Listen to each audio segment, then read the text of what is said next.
So I got the mission to test fly that airplane. Let's go test the radar.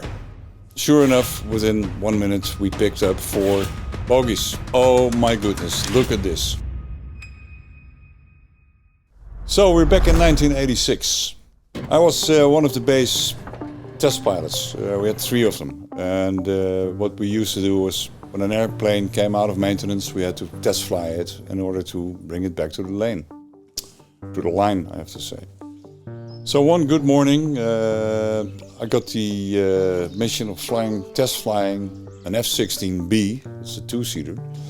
So I got the mission to test fly that airplane. I got ready, got my kit, got my gear, got my helmet and everything else. I was about to walk out of the squadron. In comes the champ, Reese Komperman. He says, "What are you going to do?" I said, "Well, I'm going to test fly an F-16, a dual." He said, "Oh, a dual? Can I come with you?" I said, "Yeah, why not? Sure, join me, and we're going to fly the airplane. And I have to do a certain profile, and then maybe you can do some bang bang whoopie in Germany, whatever." So he joined me. We went up. We took the jet to overhead focal, about 25,000 feet, flew the whole profile, did everything we had to do, and after about 40 minutes I said, "Well, we have some extra fuel. Let's go test the radar, and let's do it in Germany." We would use Germany as a low-flying playing ground, if you will. So we started our descent, went into Germany, crossed the Maas River, and flew into the Germany low-flying area, 250 feet, lots of speed. And sure enough, within 1 minute, we picked up 4 bogies. And I said, "You know what, let's go intercept those guys and see what happens." We said, yeah, that's good. You know, he was always laughing and smiling. And so here we went, and sure enough, 4 F-4 Phantoms, Royal Air Force, showed up. And I said, "You know what, we'll take the last 2 for the intercept, and then, we go back to base."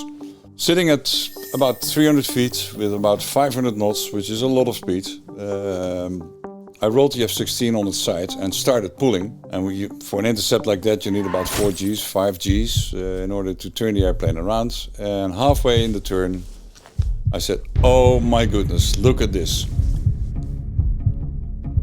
And he said, "What's that?" I said, "You have controls right now." And I didn't ask him, I screamed it. So Reese took control. I said, what's going on? What's going on? I said, "Well, look at my stick." And I hold my control stick. It was just in my hand like this, with one wire coming out. So basically the F-16, if this would have been a single-seat F-16, it would have been a write-off, and I may have even killed myself. In comes the champ, Reese Komperman. He says, "What are you going to do?" I said, "Well, I'm going to test fly an F-16. Can I come with you?" But Reese took controls from the back seat. This was a dual airplane, which you could fly from the back seat, and you could basically operate everything from the back seat. So he took the controls. I said, "Yeah, okay, I've got it. I said, now we have a problem. Let's go fly back to Vocal, to the airbase," which was about 5-minute flight to the west, crossing into Dutch airspace.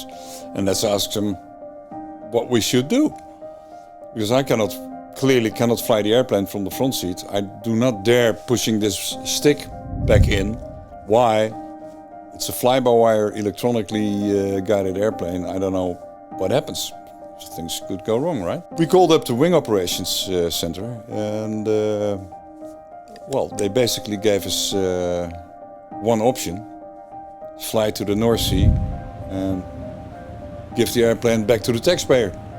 That means bail out and, and save your skin like that. The reason for it is that landing an F-16 from a back seat in a 2-seat version was a special trick.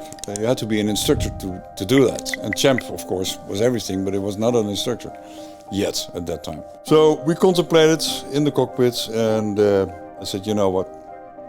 A bailout. It's not an option. We're not going to do that." Champ totally agreed. So you know what we're going to do? We'll fly a low approach, see if you can manage to put the airplane in front of the runway and put it on the runway, and then we just land and see whatever happens. So we did. And guess what? Champ, of course, did a hell of a job.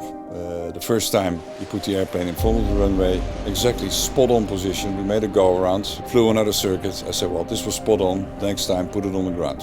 And so we did. Put the airplane on the ground, beautiful landing from the back seat. We crossed the runway, we went to the cross-servicing area. The first thing we noticed was quite a massive amount of people waiting for us. And we taxied in and they saw me in the front cockpit with the stick in my hand. Everybody, of course, wondered what happened. And I wondered what happened. Well, we found out pretty quick. The stick is usually on its console and there is a big ring to guard it. And the ring wasn't there. That part, that ring, we never ever checked as a pilot, never. We checked everything in an F-16, but not that simple ring. Of course, from that moment on, I did. And to be honest, this was a fantastic adventure. Probably, if I would have been in a single-seat F-16, I would not have survived.